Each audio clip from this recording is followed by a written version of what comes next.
Hello there, World of Tankers. Welcome to the channel. I'm, of course, your host, Blitz, and in today's video, we are going to be critiquing Wargaming Official's video. That's right, World of Tanks Blitz Official made a video on the top 5 Tier 10 tanks for winning in World of Tanks Blitz. Now, I do agree 100% with the tanks they chose. The E3 at number 5 is a fantastic tank destroyer, and for them even putting in a tank destroyer, I do think that the E3 was the best choice. I would have put the 268 probably right next to the E3 because it's got mobility, a good gun, decent armor, and I probably would rank the 268 better for the average player, especially because the E3 needs a little bit of skill with speed boosts and low mobility, knowing where to push, especially for players that don't really know how to play it. And this is one thing that I don't think Wargaming did correctly, at least for the one tank, the E3, is that they chose statistics because obviously the vehicles they picked here had the highest statistical win rates for the last 90 days on Blitz stars. No coincidence there, because obviously it says right here, highest tanks for winning. However, the thing I don't agree with is that only 3,000 people have played the E3 in the last 90 days, where about 10,000 people have played the Object 268. That's a much bigger variable, which means that if a good player is using the E3, which mostly the good players are, then it's going to give you a much more one-sided basis on the E3 being a better tank, even though the 268 might be a better tank overall, which we all know that they're pretty dang close in performance if you know how to use them, but they're very, very different playstyles. What I wanted to do in today's video is not disagree with the tanks they chose, because all the tanks they chose were perfect choices. What I wanted to do is talk about how they kind of misleaded the viewer into trying to grind down a line when there's a lot of issues hidden in the line and not even telling the player how to use the tank in the first place. So I'm going to play the video and I'll pause when I have something to say that's kind of contradicting, but we'll skip right to when they start talking about the E3. Fifth place belongs to the T-110E3 American Tank Destroyer.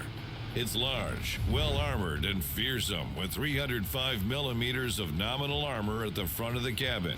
Now, this is one part I don't agree with. They say 305 millimeters of nominal armor on the front of the cabin. Now, I have brought up the T110E3 here, and you literally can't find one part that is maybe that's 313. There's no actual part that is 305 nominal armors of thickness. Nowhere, not even the cupola, which is an issue when you're talking about armor. And this really goes to Wargaming. It's no hate towards them, but don't just give a specific value. It's like how Wargaming says that the T28 prototype has statistically worse hull armor than the T28, even though they're the exact same hull. Literally the exact same armor. If you don't believe me, you can go check on Armor Inspector yourself. But I don't agree with how they talk about nominal thickness, because nominal thickness means doodly squat. It's how you play the tank. The E3 is extremely strong hull down, but it still has weak spots. Yes, they do talk about the lower plate, but they don't talk about the cupola, which even though it says is red there, believe it or not, you can actually pen that lower part after testing it.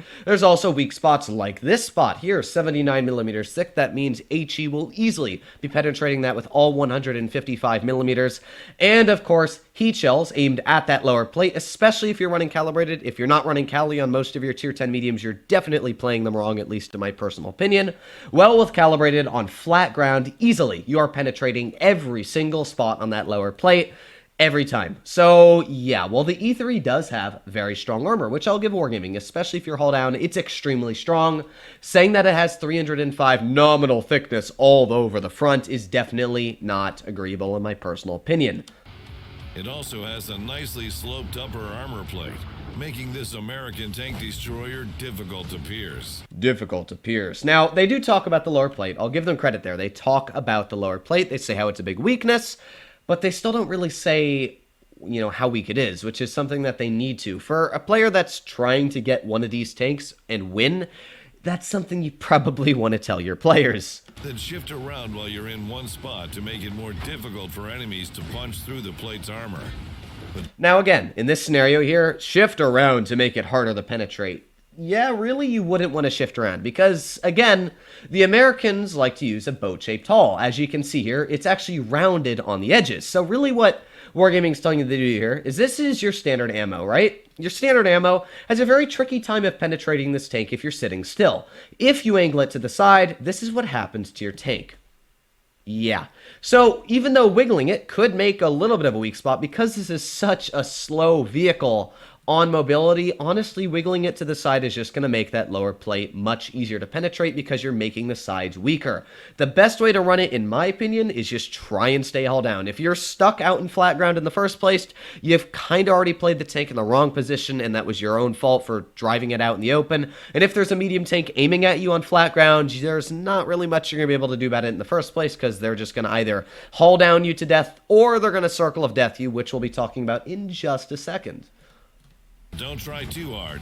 If you shift the whole... See, again, they're not really showing heat ammunition. And again, there's really no vehicles that I know of. I think they're actually using here a Vickers Light, if I'm not mistaken, which has the worst tier 10 penetration values without calibrated and aiming a little bit down on the E3's lower plate to make it look red. That's, again, a false claim. The E3's lower plate using heat would be an easy penetration every single time.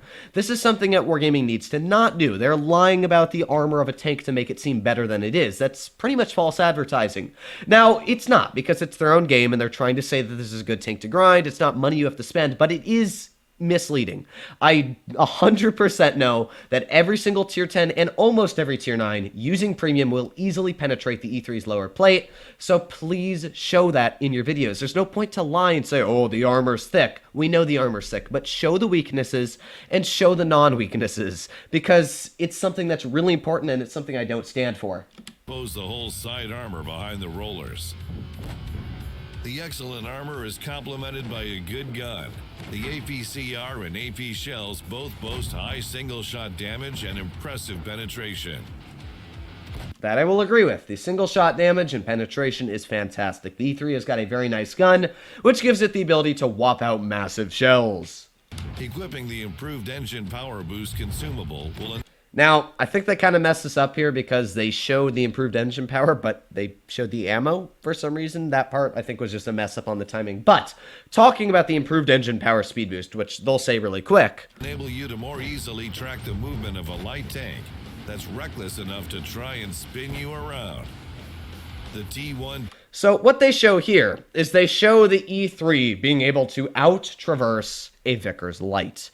Now, as much as I love speed boost on the E3, it is in no way, shape, or form gonna save you from getting flanked by a Vickers Light. Sure, it could help, but it's not gonna change much of a difference at all. Even if it boosts your traverse by 20%, it's still only like 20 to 30 degrees a second, even with the speed boost activated. It's not going to change something. And most smart players in light tanks are going to shoot you in the track wheel, and they're going to drive directly behind you, and that will be the end of your vehicle.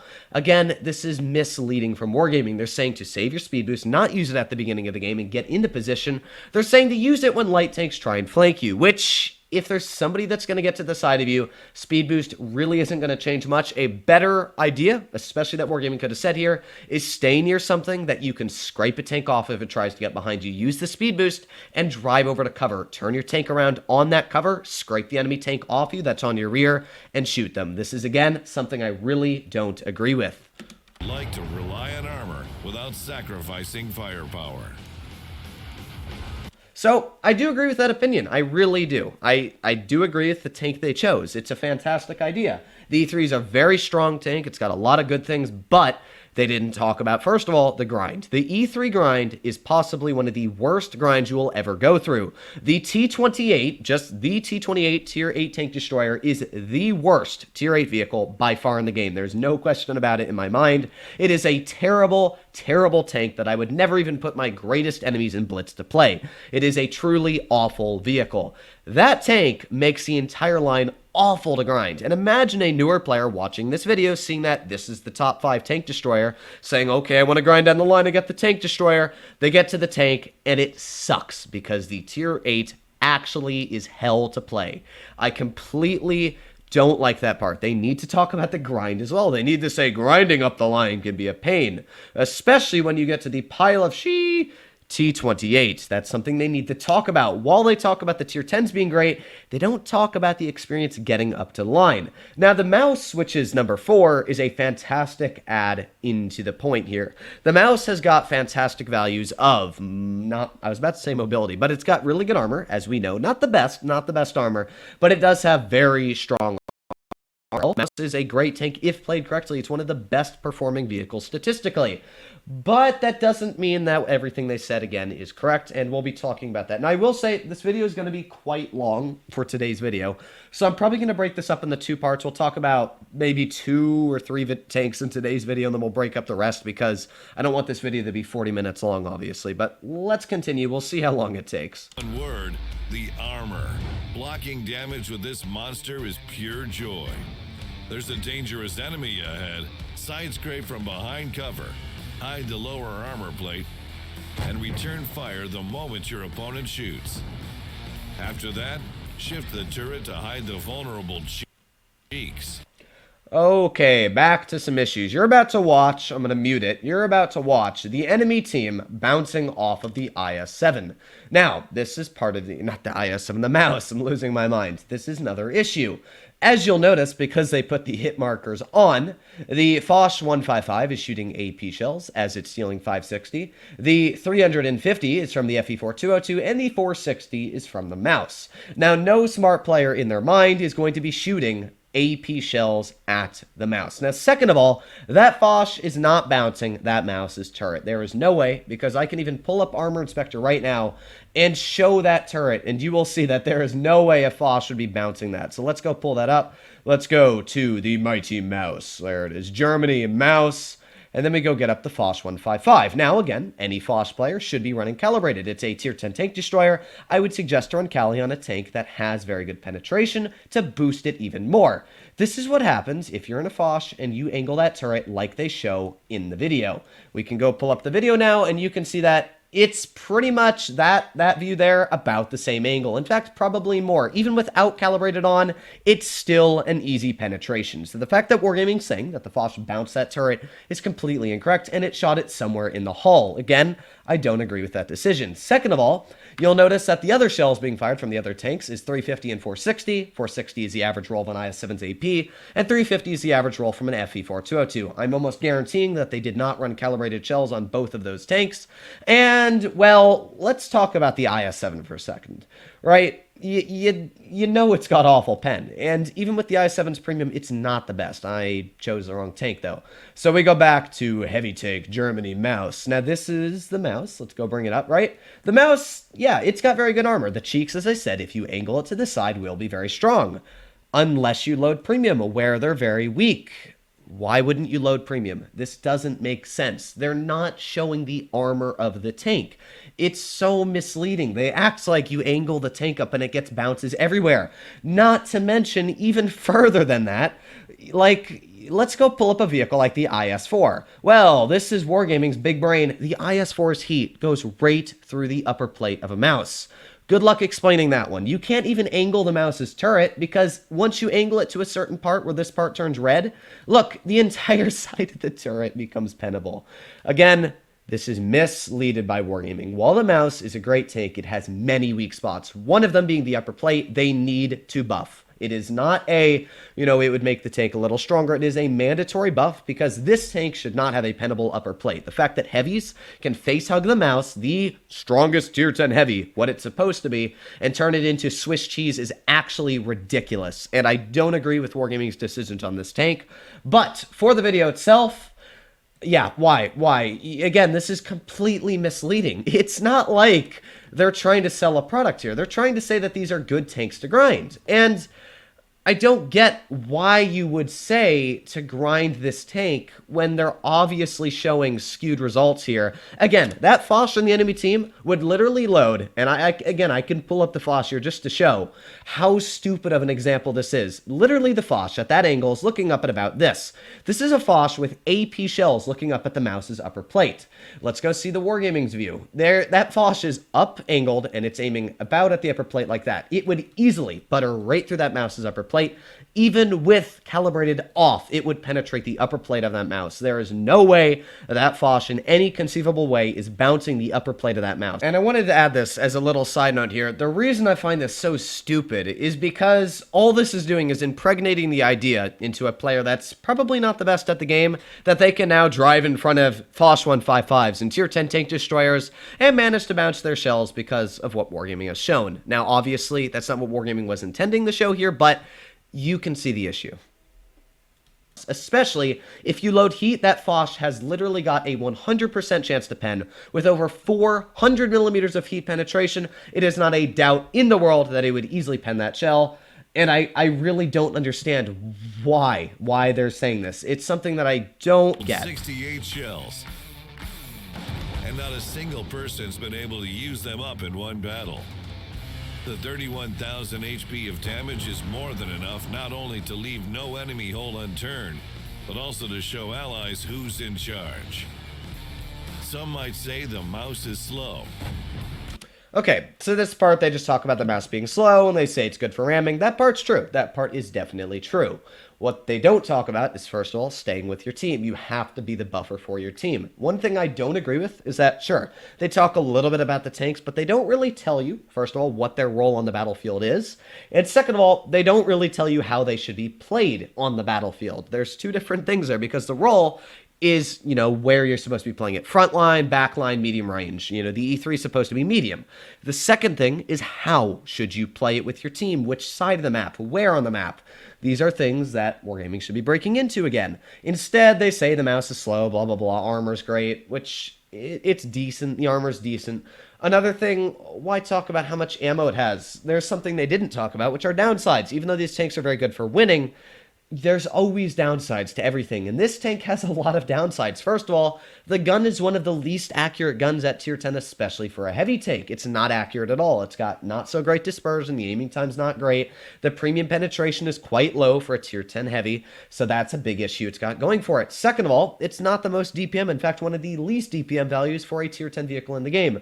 Great, you've got 31,000 potential damage with your entire tank, but you're never going to be able to get out that much damage in the first place. So the point of bringing that up isn't correct at all. Talking about the tank's strengths, you also got to bring up the vehicle's weaknesses. You can't just pretend like the gun doesn't exist, because some people want to get a good average damage, not just try and, win every game.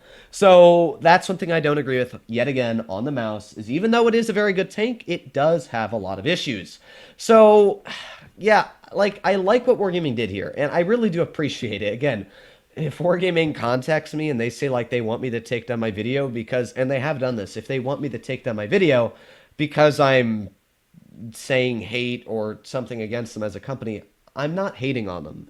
I love this game. It's a game that I grew up playing since I was very young, and I've always enjoyed World of Tanks Blitz. Not as much because the teams have been so bad, but nonetheless, I still do enjoy the game, and I very much care for the company to strive and continue growing. But the way the company goes at this game is very dumb on their marketing, and I'll say it to their face because they need to know this. Saying that tanks are good for winning without actually talking about the true weaknesses, and they could have literally just asked YouTubers to make reviews, and they could have done a way better job as just talking about each specific class. The strongest tier 10 super heavy, the video, done. The strongest tier 10 medium, the STB-1. The strongest tier 10 tank destroyer. They could have done a single video and a whole series of it talking about a bunch of tanks, and they could have asked YouTubers to do this. I've been saying this for a very long time.